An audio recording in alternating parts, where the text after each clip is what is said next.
Bonjour chers étudiants, cette vidéo pour une première approche de la réforme en cours du financement des acteurs de soins.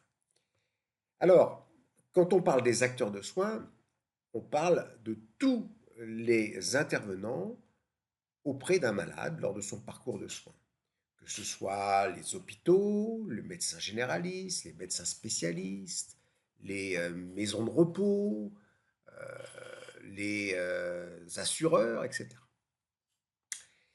Ces acteurs de soins sont tous financés par des modes de paiement différents. Alors, on peut retenir trois grands types de modes de financement, des modes de paiement purs. Le premier type, c'est le paiement à l'acte ou au séjour, au groupe homogène de malades, la fameuse tarification à l'activité. Alors, ce mode de paiement a des avantages, mais entraîne des effets pervers sur notamment la non-pertinence des actes et sur des problèmes de qualité, puisqu'on ne paye pas à la qualité, mais à l'acte. Le deuxième mode de financement est un mode de financement au forfait, c'est la dotation forfaitaire ou les prix de journée. Donc on voit que c'était un mode de financement qui était avant la T2A, mais qui provoquait à la fois de l'immobilisme, pas d'incitation en fait à la productivité, et de l'injustice puisqu'on ne savait pas vraiment ce que faisaient les intervenants. Troisième mode de paiement est un mode à la capitation, c'est-à-dire en fait en fonction du nombre de personnes prises en charge. Ce mode a un ensemble de difficultés, hein, notamment il peut y avoir des biais populationnels, des populations plus ou moins fragiles, plus ou moins risquées, et puis on a du mal à mesurer en fait la qualité de la prise en charge, il y a un certain risque de sous-activité. Donc ces trois modes de paiement pur se combinent et ils vont financer quatre secteurs du soin qui sont assez segmentés en France, à savoir dans un premier temps les établissements hospitaliers, médecine, chirurgie, obstétrique, les établissements de soins de suite et de réadaptation, l'ensemble de la médecine de ville, généraliste, spécialiste, pharmacie, et le secteur psychiatrique. Et on a, si l'on combine ces trois modes de paiement et ces quatre secteurs segmentés, on se retrouve avec une double concurrence qui ne favorise pas les coopérations, hein, une concurrence pour le partage de l'enveloppe, cette fameuse ONDAM, hein, objectif des dépenses d'assurance maladie, donc une concurrence entre les secteurs et une concurrence entre les acteurs à l'intérieur de chaque secteur, ce qui ne crée pas un écosystème favorable à la collaboration et à la coopération des secteurs. Et c'est euh, vers la réduction d'une certaine manière de cette double concurrence que s'organisent les réformes du financement. Alors, reprenons les constats. Le premier constat, c'est la segmentation des secteurs.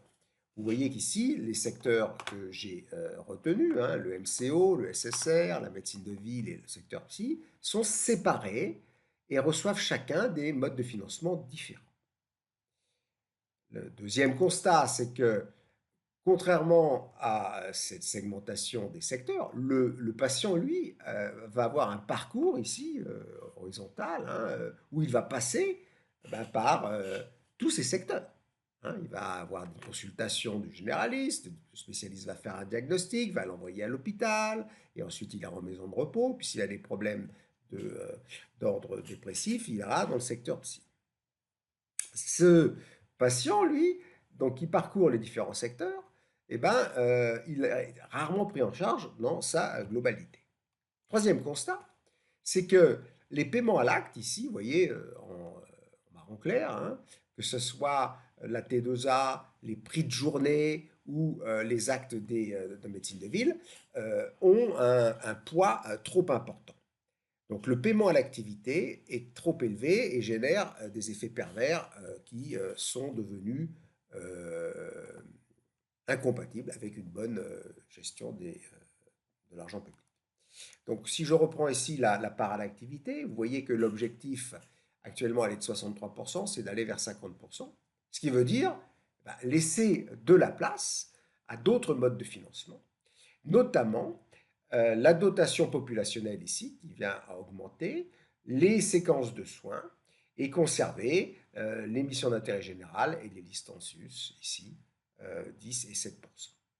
Mais seulement financer à la séquence, financer la dotation populationnelle, ce n'est pas évident, puisqu'il faut ici trouver pour un parcours patient des paiements combinés, vous voyez, qui permettent à la fois de financer la qualité et la performance en violet, de financer effectivement les séjours hospitaliers, les actes, qui permettent de financer la coordination des séquences de soins, le suivi des pathologies chroniques et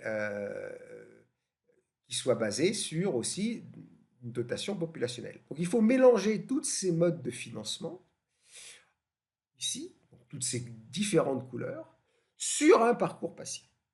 Et c'est assez complexe, et c'est pour ça que dans la loi sur l'assurance, financement de l'assurance maladie, on a produit un article 51 qui permet des expérimentations au niveau régional, où il suffit de démontrer que un paiement combiné permet une amélioration de la qualité du suivi des patients pour obtenir un justement paiement combiné. Alors, ce paiement combiné ensuite posera la question de comment est-ce qu'on peut être sûr que ça va améliorer le parcours, quelle va être l'enveloppe, le montant de ce paiement combiné, et qui va gérer l'enveloppe. Donc, on est actuellement dans l'observation d'une multiplication d'innovations de paiement pour mieux prendre en compte le parcours patient et éviter, ce que je disais au début de la vidéo, cette double concurrence, cette segmentation entre les différents secteurs et cette concurrence entre les acteurs à l'intérieur de chacun des secteurs. Je vous remercie.